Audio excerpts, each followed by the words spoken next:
since she was a little girl. Clara knew what it was like to feel the weight of absence. Born in a small village, she lost her parents before learning to say mommy or daddy. His early years were marked by loneliness.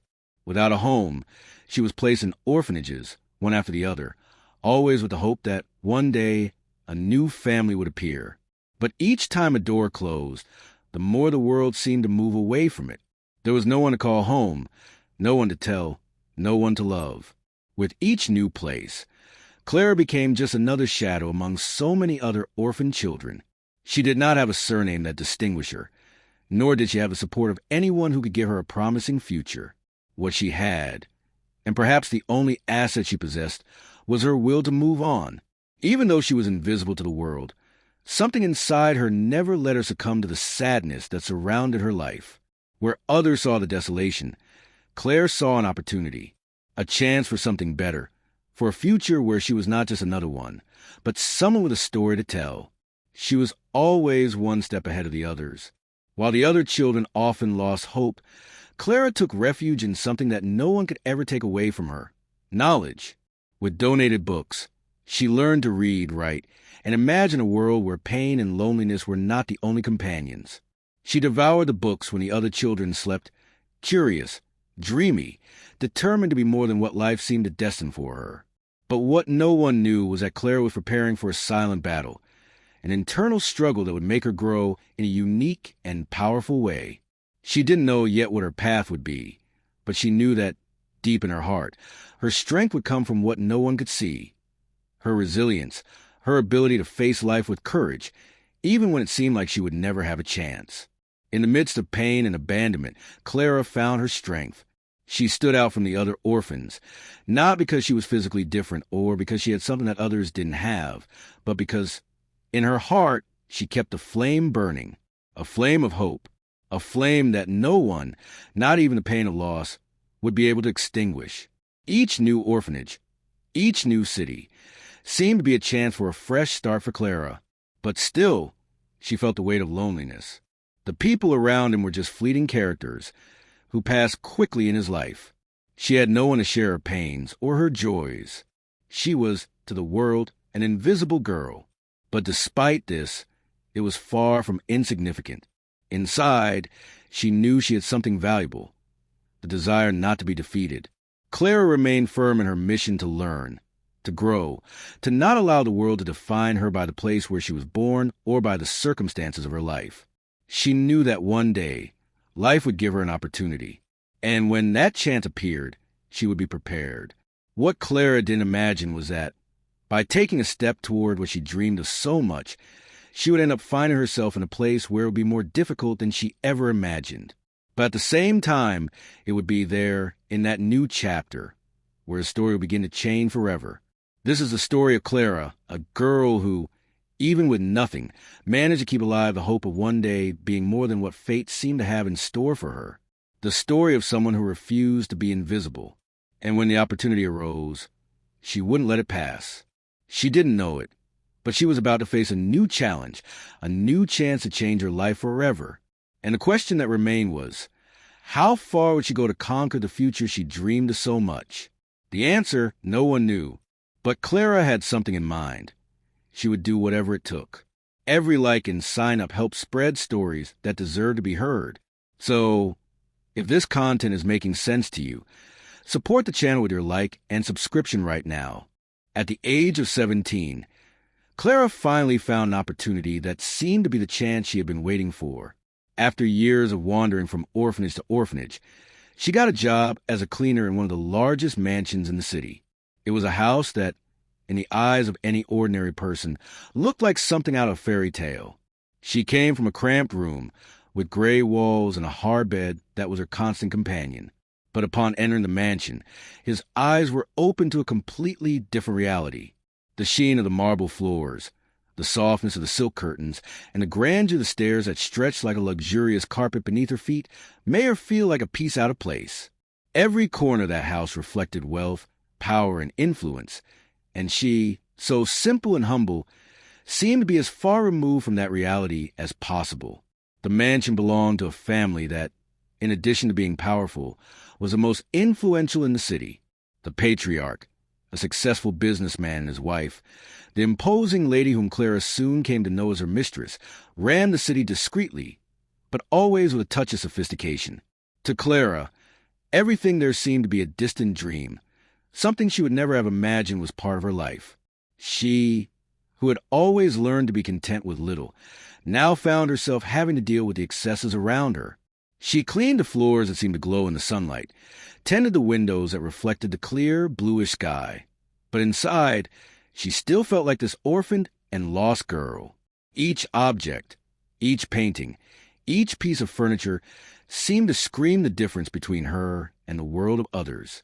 She was a stranger in a place that didn't belong to her. However, it was in this scenario of luxury and ostentation that something unexpected happened. Among the squeegees and buckets, among the linen tablecloths and the imposing furniture, Clara met Lucas, the boss's son. He was everything Clara never imagined finding in a person of her position. Handsome, polite, kind, and, even more surprising, he treated her differently.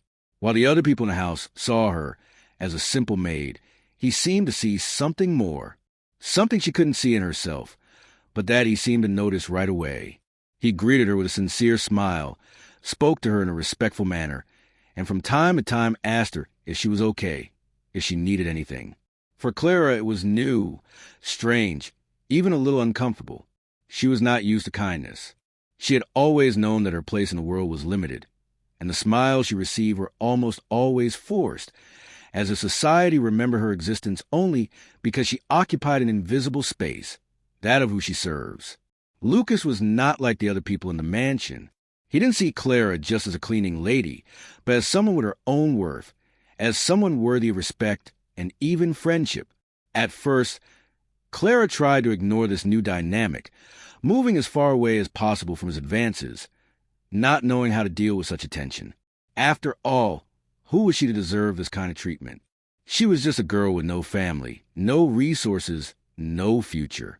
But little by little, she began to allow herself to look at him with different eyes.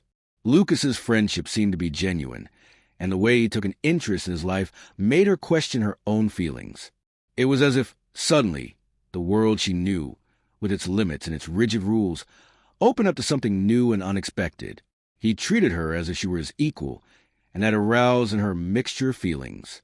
There was a curiosity to know more about him, but also a certain apprehension, a fear. She knew that a love between such different worlds could be impossible.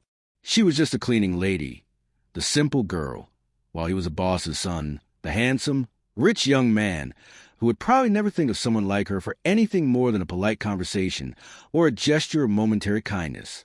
But what she didn't know was that Lucas, despite everything that separated him from her, also felt something. Something he couldn't hide, something that burned inside him. Gradually, the conversations between them began to become more frequent. Lucas asked questions that went beyond superficiality.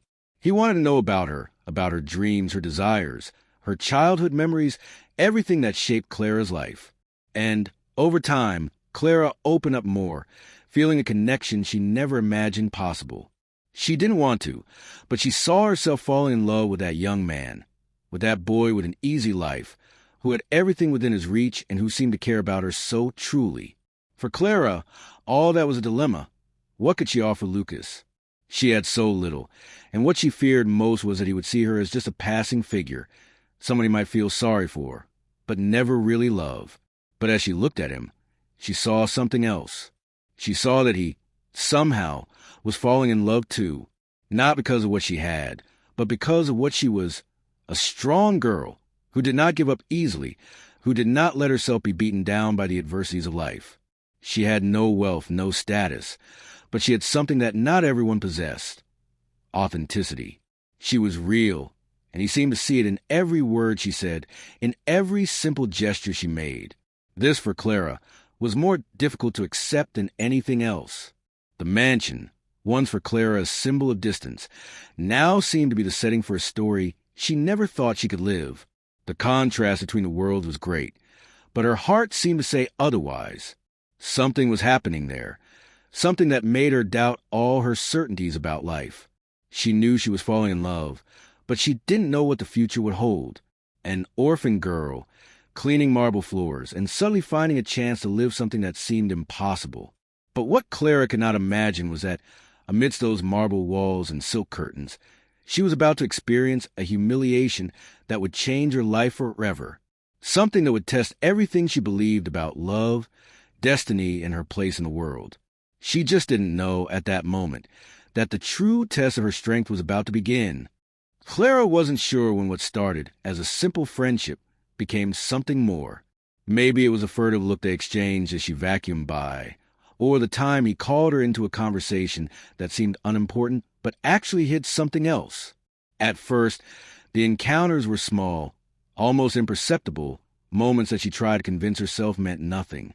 It was just him, in his charming way, asking how his day was going, or her, smiling shyly when she heard something he said. And every day, the conversations became more frequent. Something had changed. What once seemed like a distant relationship was now approaching a fine line, where friendship seemed to merge with attraction, with a growing desire that they were both trying to understand, but at the same time, fearing. At first, she tried to ignore it, concentrating on work, but soon realized that gatherings in the mansion's gardens, during quiet afternoons, became the only time she could breathe.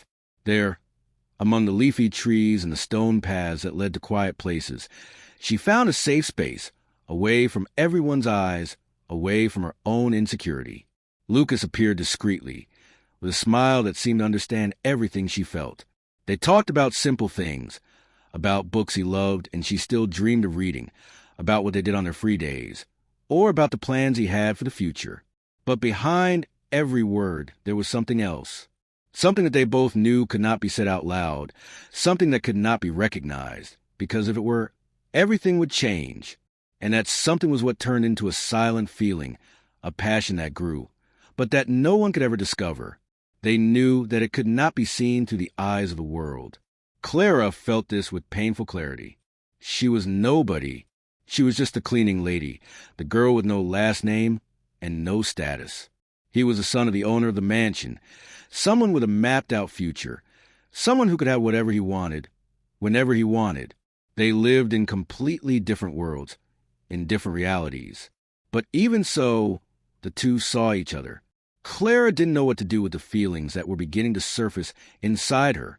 She wanted to believe it was possible. She wanted to believe that, despite all the social barriers, he could see her as something more than a maid. Maybe it was just a fantasy.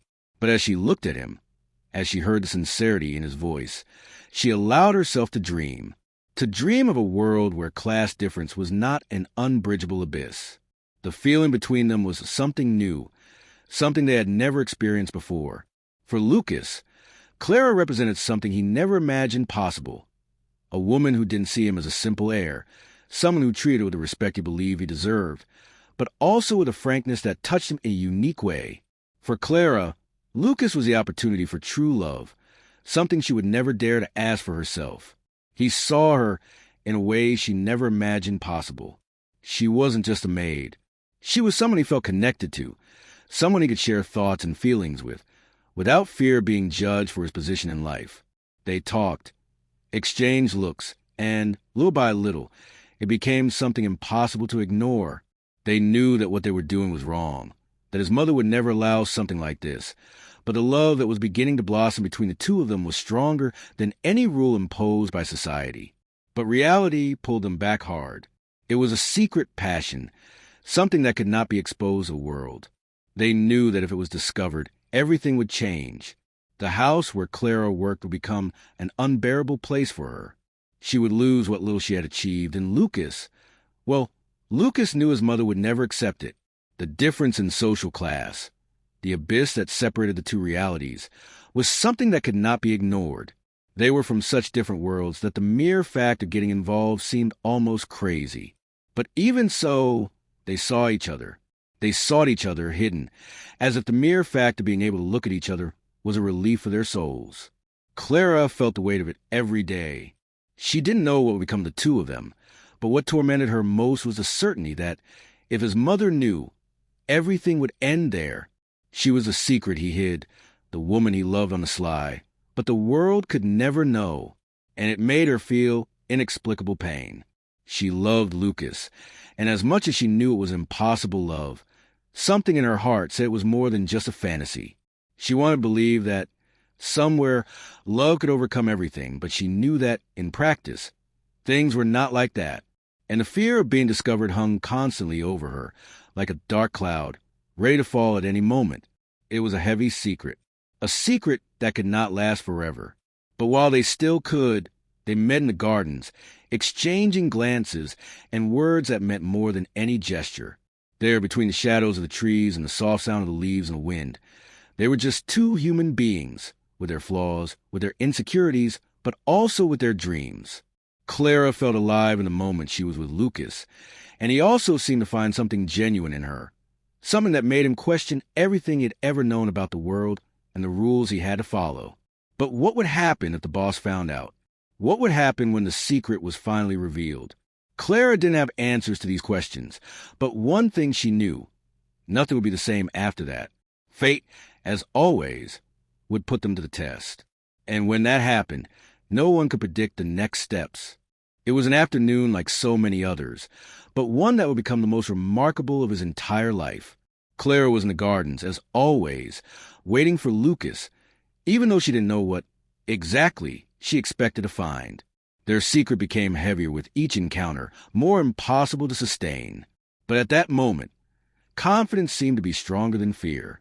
She was in the place that always made her feel alive, away from the judgmental gaze, and there she finally felt, for a brief moment, like a normal woman, someone who could have a different life, away from misery and suffering. When he appeared, their smile met in a natural way, as if the world, there at that moment, was theirs alone. They looked at each other, exchanging words that seemed simple, but that, at that moment, meant everything. But, in the distance, something caught Clara's attention: the imposing figure of the mistress, who suddenly appeared, like a figure that interrupted what seemed to be the only moment of happiness she had. The instant she saw them together, Clara's world was turned upside down. The mistress's gaze was cold, full of contempt and anger. Clara felt fear spread through her body, a chill that made her wish to disappear. But it was too late. The scene was set, and she knew there would be no turning back. The woman, furious, advanced toward them, her face contorted with anger. Her mouth opened, and the words that came out of it were not the words of an indignant mistress. They were the words of a human being who never saw her as someone deserving of respect, but rather as an inferior being, an obstacle to his power. "What do you think you're doing?" the mistress shouted, the sound cutting through the air. "Do you think you can play with all this with my family? I knew you were an opportunist, but I didn't know you were so cheeky." The woman's tone became sharp, each word more poisonous than the last. Clara could barely breathe, her mistress's words hitting her with the force of a punch. But the worst was to come. The woman didn't just scream. She turned to the other employees, who were standing there, watching everything without knowing what to do. Clara felt the judgmental looks, the weight of everyone's contempt. The mistress accused her of being a gold digger, of trying to take advantage of Lucas' goodwill to achieve her own goals. But more than anything, she considered her a threat, a reminder of the gulf that separated their worlds. What Clara could not understand was the unbearable anger that the woman felt, an anger that seemed to have accumulated during the entire time she'd been there, serving, smiling, being invisible to the eyes of all. But not anymore. Now it was visible, and in that moment, it was humiliation that consumed her. "I knew you were nothing but a fake." The mistress's voice sounded like poison, each word crueler than the last. "I gave you a roof, food, a little dignity, and you betray me. If you think you're going to go through with this, you're very wrong." The humiliation grew by the second. Clara felt the tears pile up, but she didn't let them fall. It was not out of fear. It was for something much deeper, a feeling that she was being stripped of everything she had ever managed to build within herself. She was no longer the invisible girl, the orphan forgotten in the corners of the orphanages. She was a girl she loved, the girl who dared to dream, the girl who was discovered and destroyed. The mistress, in her fury, exposed her in front of everyone. And what happened next was even more devastating. The woman with an expression full of contempt, took a floor cloth and handed it over as if it were any other object, a slave who deserved no more than that. Clara couldn't believe what was happening. She looked at Lucas, who was standing there, unable to intervene, and felt her heart break in a way she never imagined possible. He seemed to lose the ability to fight for her, as if the weight of it all was stronger than the love he claimed to feel. But then the boss's voice was heard again, this time with a threat that resounded like a final sentence. "If you come back here, I'll make sure no one else will hire you. It will be an example. The last time I saw someone like you was on the streets. This is not where you will stay. Drop everything and disappear, because I don't want to see you in my domains anymore." Every word was a punch in her stomach, a blow that made Clara lose herself in the void. She wanted to scream, she wanted to react, but what she felt inside her wasn't just pain. It was a mixture of indignation, of a hatred against a world that always treated her as nothing, but at the same time, a feeling of helplessness in the face of what was happening. And when she saw the door close behind her, when the last look she received from Lucas was charged with guilt and uncertainty, something inside her broke for good. She walked through the streets of the city, with the floor cloth tied in her hands, a sense of humiliation so deep that she could hardly recognize herself. She wasn't just being kicked out of the mansion. She was being kicked out of the place that, as much as she knew it didn't belong to her, for a moment made her feel alive. She didn't know where to go. She had nowhere to go back. Loneliness enveloped her like a heavy cloak. But what devastated her most was a feeling that she had been destroyed by someone who had never considered her worthy of anything. But something inside her was beginning to change. It was such a great pain, such a deep humiliation, that Clara knew she could no longer live as she always had. No longer as the invisible girl. No longer as a girl who always bowed down to others, who always accepted being seen as nothing. She felt that there was something inside her that was now awakening, a force she had previously been unaware of, something that pushed her into a future where she would no longer be defined by anyone, not by that floor cloth, not by the door that closed behind her. She looked at the horizon and, for the first time, felt the need to get back on her feet. Something inside her said that even after all, her story wasn't finished. She couldn't give up anymore. Not this time. The pain would transform her. She knew that. And the question that remained in her mind was simple. How far would she go to prove that her story was far from over? Clara felt the pain that burned inside her turn into something new, something she never imagined she would be able to feel. It wasn't just the weight of humiliation or the sense of abandonment that consumed her. It was an uncontrollable force, as if a flame had been lit inside her, igniting all the doubt she carried. The world could have crushed her, but she wasn't going to allow herself to be a victim. No more. The pain, that lacerating pain, would not be his end. She would decide what it would be, and she was about to prove that she could be stronger than all that. Instead of giving in to despair, Clara stood up. It was a quiet, almost imperceptible decision, but once it was made, she never looked back. Without the home that had been taken from her, she went to live with Anna, a friend she met during her years of work in the homes of wealthy families. Anna didn't have much, but she was a good person with a huge heart. The two shared the little they had, with laughter on nights when life seemed opaque and tears on days when the difficulties seemed immense. Clara never forgot what she felt in that first moment, the feeling of being welcomed again after such a deep abandonment. But more than that, she felt that she was beginning to rebuild something much more important, herself. During the day, she studied, in a frantic way, with an anger that gave him strength.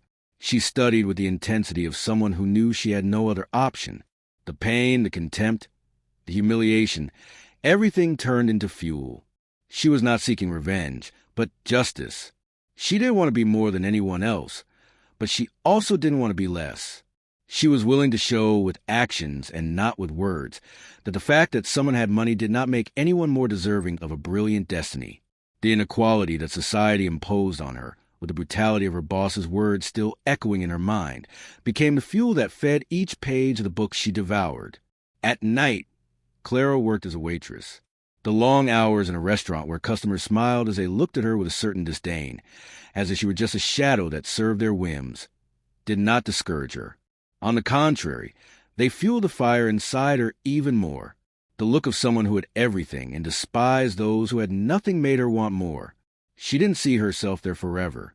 He didn't see himself as part of the machine that revolved around those tables, as if he were there to serve and disappear without leaving marks. Clara was there to learn, to build, to grow. Each gesture of disdain only propelled her faster. She studied and worked, without rest, without stopping. Every day, every hour, she got closer to her goal. The early mornings were long. Anna, her friend, saw her go to bed late, tired, but always with steady look. Determination was stamped on her face, and every day, when she left for another journey, with each new day that began, it was as if the world was witnessing her transformation. Clara didn't know exactly what would become of her in the future, but she felt that, little by little, she was building a new path, a path that would not be undone by humiliation or misery. It was her way, and no one could steal it from her. It was on one of these days, when the sun had barely risen and the smell of coffee invaded Anna's simple house, that Clara decided to take the first concrete step towards her future. She signed up for the supplementary course. It was a decision that seemed simple to some, but it represented a milestone in his life. Clara knew that this was her moment. The anger, the pain, everything she felt now turned into a silent scream that echoed inside her heart. She was tired of being seen as nothing. She was tired of being treated as if her life was worth nothing. She knew that the only way to change that was to get back on her feet, to educate herself, to become someone who would no longer need to bow down. Each day that passed brought her closer to her dream, to her goal. The supplementary was just the beginning. After a year of hard work, when her strength seemed to be at its limit, Clara was accepted into law school on a scholarship. She knew that this would not be easy, that many would look at her with suspicion, as the poor stuck-in, as the girl who thinks she is. But she didn't care. No more. The judgmental looks were just noises, insignificant noises in the midst of his walk. She had a goal, and it was much bigger than anything she had been through. College was not a bed of roses. Difficulties were around every corner, but Clara did not give in. She was seen as someone who didn't belong, an intruder who was trying to blend in with people who had a lifetime of privilege. But she ignored the whispers, the disguised jokes, the uncomfortable looks. Clara was there because she knew that, there, she could build her future. She was more than her story, more than her origin. She was someone who had chosen to fight, who wouldn't stop until she achieved her dreams. And time passed. Clara formed with the same anger that had driven her since day one. She knew that her victory was not just a personal achievement. It was proof that someone like her, a girl with nothing, no support, no resources, could get where she wanted if she had the courage to face pain, adversity, and contempt. She graduated from law school not just as a lawyer, but as a woman who rebuilt herself from the ashes, with the strength of a woman who would never be defeated again. Clara didn't know where her journey would take her, but something inside her told her that she was no longer bound by the shackles of the past. She had freed herself. And the only thing left was a question. How far was this girl going to go? The years passed like a rushing river, carrying with it the insecurity and pain that had once defined her. Clara, now more mature, was transformed into something she herself barely recognized. When I looked in the mirror, I no longer saw the girl who had once been humiliated and helpless. Seeing her there, with her upright posture and steady gaze, was proof that she was no longer carrying the weight of her origins. She had become the master of her own destiny. The orphan girl, who was disregarded, rebuilt herself, little by little, until she became a woman who was proud of who she had become. She graduated, then fought tooth and nail to carve out a place in small offices. In the beginning, life still imposed challenges on her, but Clara was far from being the same person. She was no longer intimidated by the fear of failure. Each customer served, each lawsuit won. She knew she was closer to her true goal. But what really kept her going wasn't the applause or the momentary recognition. Clara was after something greater, something that only she knew what it was: true justice. Not only legal justice, but the justice she had sought within herself during all those difficult years. She knew that it was not enough to be respected for her competence. She wanted to prove to the world that her origin, her wounds, would not define her. She wanted to be at the top, not out of revenge, but to validate everything she had been through, all the suffering she had experienced. And it was in this context, with her eyes always focused on the finish line, that Clara began to stand out. It was as if all the effort, pain, and years of struggle were summed up in small steps towards an increasingly tangible goal. She faced sleepless nights, a workload that didn't allow her to rest, but she knew that none of it would be in vain. She was becoming the woman she had always known she could be, someone who would not only be remembered for her cleaning and humiliating past, but for her strength, her intelligence, and her unwavering determination. And it was when everything seemed to finally take its place that the big moment arrived. Clara, after a long time struggling, passed the most difficult and prestigious exam in the city, for the position of judge. The recognition was almost immediate, but Clara knew that her victory was not just a professional achievement. It was a consolidation of a profound personal transformation. She had achieved everything that an orphan girl, without resources, could ever imagine achieving. Now, she was on the other side of the story. She held the position that had once belonged to the father of Gabriel, the man who had been her love and her torment. The whole city now respected her. His name was heard with reverence. Clara was no longer a shadow that went unnoticed on the streets. She had become an important figure, someone who, despite having started at the bottom, had made it to the top. But despite all the success and recognition, something was still missing. There was a void, a gap that Clara tried to fill without success. What bothered her most was a doubt about what had become of Gabriel, her impossible love. That story, which once seemed to have been an illusion of the past, still echoed in his mind. How could it not echo? They had been a flame that went out before it actually set the world on fire. Clara didn't know exactly what she expected, but somewhere deep in her heart, there was a sense that something was coming. She had the feeling that fate, the one that had always caused her so much suffering, was now inviting her to the final confrontation. Life could not be only about conquest and justice. There was something else she needed to understand, something that was still stored in those memories of the past. And then, as the days passed and Clara adjusted to the new role that life had given her, the city began to speak. Whispers about her, about the past, about what she had experienced. Many did not even know what had really happened. But the shadows of the past have not disappeared. It didn't matter how much Clara had achieved, how much she was respected now. What she feared most desired, was to know how the pieces of her story fit together. Would it be possible to find a lost love again, the one she thought she had left behind? Gabriel had been a key part of her past, but in time, he disappeared from her life. Had he, like her, changed? Did what they had experienced together still have any weight, any meaning? Clara didn't know it, but she felt that this was one of the last keys missing to complete the riddle of her life. However, fate, with its strange way of intertwining with the deepest desires of the human soul, seems to have its own plans for reunions. Clara, as always, was ready for what would come next. She knew that life would never be predictable, but her resilience had taught her something important. No matter how complicated or impossible things seemed, she would always have within her the strength to move forward. Whatever the future held for her, she would face, with courage, with force, and now, with a dignity she had never imagined she would have. And as she prepared to face whatever lay ahead, one question still hovered in her mind. What would happen when the past finally met the present? The years passed so quickly that Clara barely noticed the timeline she had drawn for herself. She was immersed in her routine of achievements and accomplishments, with the feeling that the past, although always present in her memory, no longer had the same weight. Until one day, fate surprised her. A formal invitation arrived at his desk. An important ceremony, a celebration that would involve influential people and prominent figures. Clara knew that this event would be an opportunity to reaffirm her position in society. And at the same time, she felt a shiver in her body just thinking about what could happen there. He didn't know what it was, but something told him that this event wouldn't be like the others. And it was when she entered the hall, elegantly dressed and full of confidence, that her eyes met him. Luke, the boy who, in the distant past, had been her first love. He was there in a corner of the room, apparently as immersed in his own memories as she was in his.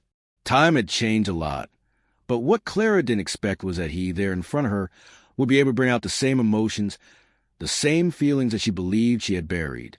They stared at each other for long seconds, speechless.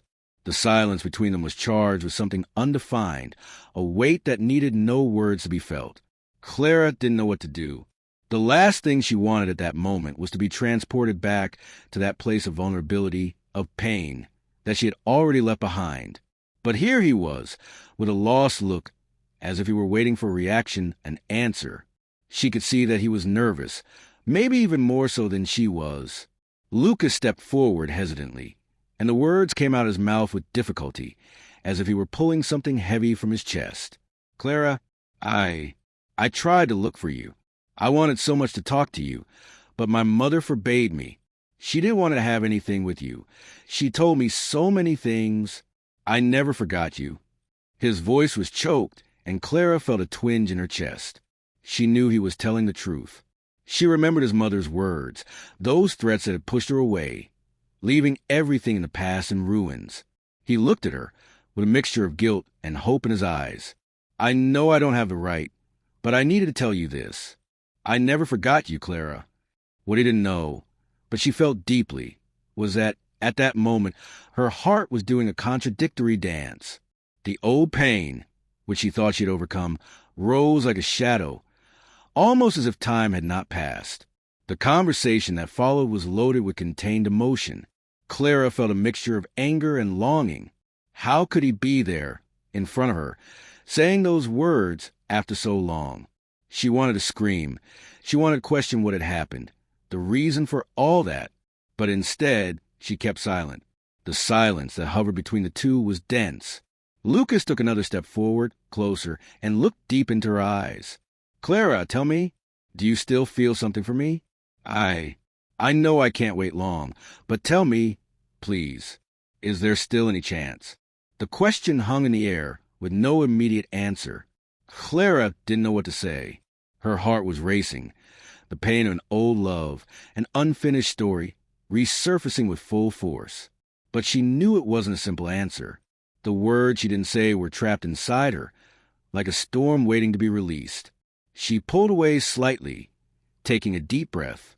What she wanted, what she really felt, was something she didn't know if she could allow herself at that moment. Lucas watched her, waiting for an answer, but Claire was not ready to give a definitive answer. She knew what he wanted to hear, but she also knew she couldn't go back. Time had passed, and the wounds, though healed, were still there, healed but painful. Forgiveness, if it came, would come in another way. She felt torn between wanting to understand what happened between them and the need to maintain the control she had worked so hard to conquer. The emotion was on the surface. The past and the present were at a point of tension, as if their history was trying to rewrite itself in an unexpected way. Clara felt the strength of nostalgia, but she also knew that this reunion was not about reliving what she had been. It was about understanding what they had become and what they could still be. Lucas had been part of her story, but she had already moved on. The old pain, yes, was still there, but Clara also knew that she could not let the past decide her future. She looked at him, and something inside her changed. His smile was the same, but she no longer saw the helpless boy she once loved. He stood before her, but he was also just a part of a story that Clara had already overcome. She didn't know how, but she knew it was time to let the past rest. She didn't need answers or more excuses. What she needed was to find peace with herself. Clara looked at him once more, feeling the growing emotion, but instead of answering immediately, she just said with the calm she now possessed, "Time has passed, Lucas, and life goes on." It was then that Clara turned and walked away, the weight of the reunion still accompanying her, but with the certainty that that chapter of her life was finally closed. She knew that confronting the past would never be easy, but she also knew that she now had the tools to move forward, regardless of what happened. The hall was still vibrating with the echoes of the ceremony, but Clara felt that something inside her had transformed, as if the weight of an era had been lifted from her shoulders. When she walked away from Lucas, it was as if she were taking a definitive step towards freedom, a freedom that she had conquered with great effort, with every tear or with every small victory that, little by little, made her who she was at that moment. She knew that what was happening there was not just a reunion, but a test of everything she had learned, of everything she had overcome. But also, more importantly, it was a test of who she had become, a strong woman with an inner power that society, friends, and even Lucas, with his silent grief, could not yet fully comprehend. She felt the cool night air hit her face as she left the hall, alone, walking through an empty space, but one that would never be the same for her. It wasn't just the walls of that place that were different. She was also different.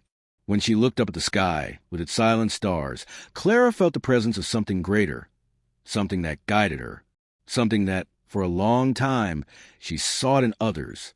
But now she knew that the strength she was looking for was inside her all along. Luke, still in the hall, probably didn't know what to do with himself. Clara did not feel anger, but she felt a deep understanding. She knew that what he had done and said would not alter her choice. Because over the years, Clara had not only grown as a person, she had learned to respect herself, to put herself first, to be the protagonist of her own story. And what she discovered was that no person, no man, could give her back what she had already found in herself: peace.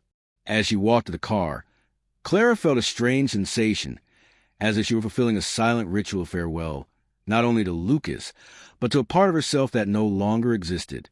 She no longer needed the validations of others. He no longer needed the approval of Lucas' mother, society, or the expectations of others. She now knew that was enough. And this certainty of being enough was, for her, the true definition of power. The decision she made at that moment was not about Lucas, but about herself. She looked at the busy streets, at the lights that illuminated the city around her, and saw the reflection of all that she had achieved. His life was no longer a story of overcoming past traumas. It was a story of growth, independence, and freedom. The woman who was once orphaned, humiliated, aimless, was now a woman who dominated her life, her choices, and, above all, her destiny. It didn't matter what society thought of her or her decision not to return to Lucas. She didn't need anyone's permission to live as she wished. She went through several situations that tested her limits, and with each obstacle, she proved to herself that she could go further, that life did not have control she thought. Over the years, Clara built a solid, firm identity that was not shaken by external storms. It no longer needed validation. Her success, her peace, and her balance were tied to nothing and no one except herself. She had been the architect of her life, and now, in the moment of greatest clarity, she knew that no love or loss could divert her from the path she chose to follow. When she finally got into the car, Clara felt a tranquility she had never experienced before. The streets passed quickly, but it was not the city that was moving. It was her, in her constant journey of self-discovery, of strengthening. She didn't look back, because she knew that what she left there didn't need to be revisited. She was leaving behind a version of herself that was important, but that now no longer fit the woman she had become. Lucas and all the memories he carried were now in a place where she no longer needed them. She didn't reject them, but she knew that her journey didn't include that chapter no more. She looked into the rear-view mirror, seeing her image reflected. The woman who looked at her was no longer the fragile girl full of uncertainties. Now, in front of herself, Clara saw an empowered, decisive woman, master of her own destiny.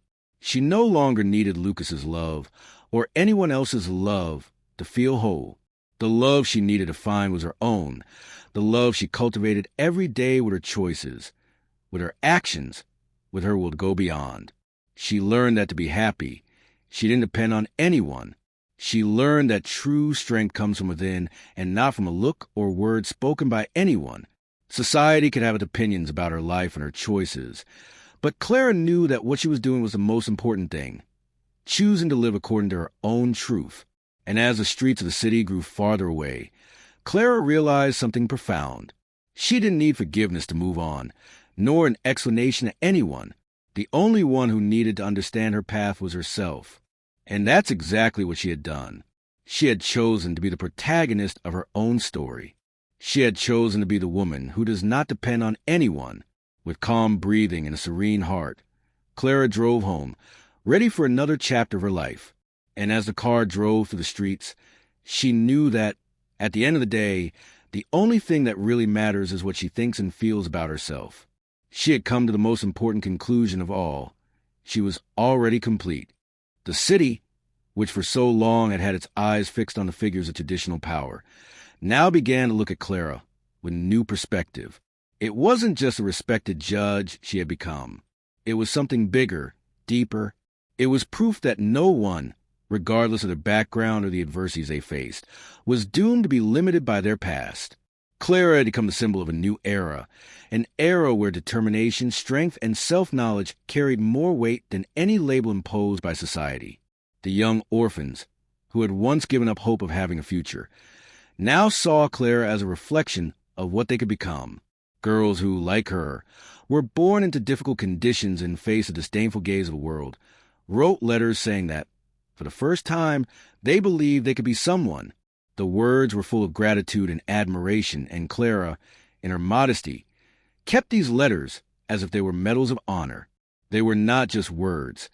They were testimonies of change she had helped to spark. Clara's former employer, who had once treated her with disregard, now avoided her on the streets, unable to keep her gaze steady in front of the woman she herself had helped to demean. When they crossed paths, Clara felt that she no longer needed to prove anything. He didn't need this woman to see his transformation.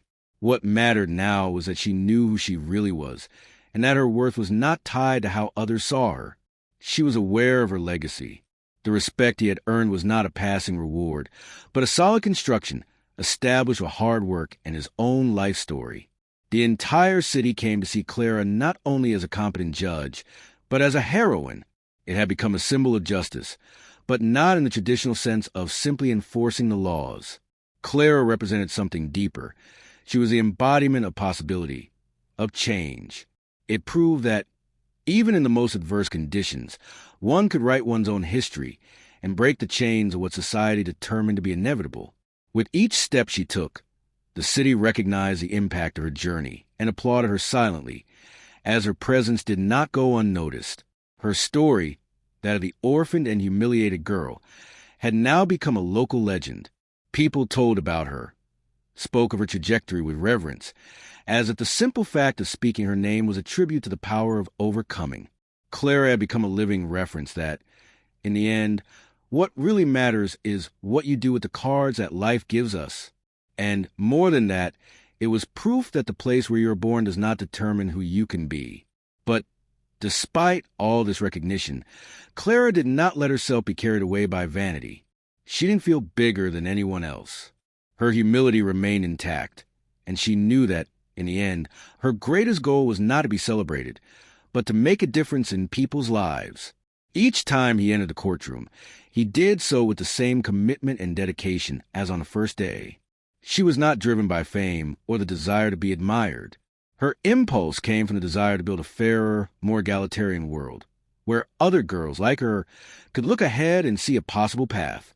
Her journey was far from easy, and Clara knew it. She was under no illusions about the idea that success comes without sacrifices, without internal battles. But the big difference now was that she was at peace with herself. He no longer needed anyone to validate it. She was, finally, master of her own destiny. And that was something she knew no one could take away from her. Local legends about Clara began to spread, reaching people from other cities. They said that it was proof that the impossible could be achieved, that dignity and strength did not depend on inheritance or material possessions. She was a reflection of what society should aspire to, a life marked by overcoming justice and unwavering determination. But more than anything, she was a beacon for those who, like her, found themselves in situations of despair, aimless and hopeless. And yet, Clara kept her feet on the ground. She knew that while the story she had built was admirable, she was still human, with her doubts and fears.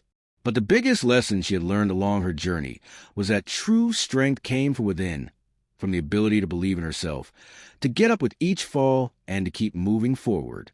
She wasn't afraid of what the future might bring, as she now knew that regardless of the challenges, she had all the tools she needed to face them. The city now saw her as a new reference, but Clara did not see herself as a legend. She saw herself as a woman who, with courage and faith, had changed her life and, in doing so, helped change the lives of others. Her name loaded with history and overcoming, now echoed in the streets and in the courts. But she knew that the real impact was not in being remembered as a legend, but in having been able to leave a positive mark on the lives of those who needed it most. Her journey was far from over, but at every step, Clara knew that she had already achieved something that many don't even dare to dream of: the true freedom of being who she was, without needing anything else to validate herself. She had something that, in her humility, she understood to be more valuable than any award or recognition. The inner peace of knowing that, at the end of it all, she had done what she set out to do, be the woman she wanted to be, without asking permission to exist. And so, in front of the image of an orphan girl, with sad eyes and torn clothes, Clara smiles. She sees there, reflected in those memories, the portrait of who she was, and also the certainty of what it has become. It was not the boy's love, nor the contempt of his mistress, nor the luxuries or glories that gave him the strength to get here. It was courage, the courage to continue, to stand up in the face of every humiliation and every challenge. It was this courage that defined her, that made her the woman who chose, with all her strength, to write her own story. I hope that as you follow Clara's journey, you felt something deep, something that perhaps touched a place within you, because this story is about all of us, about the daily struggle and choices we make, even when the world seems to push us back. If you made it this far, tell me in the comments, this message was for me. I'd love to know that you've been with me every step of this story. And if what you saw here touched you in any way, leave the like. It's a simple way of saying that the content made a difference. And if you like this trajectory, I'm sure the next video will inspire you even more. Click on it here and come with me for another story of overcoming, courage, and transformation. See you there.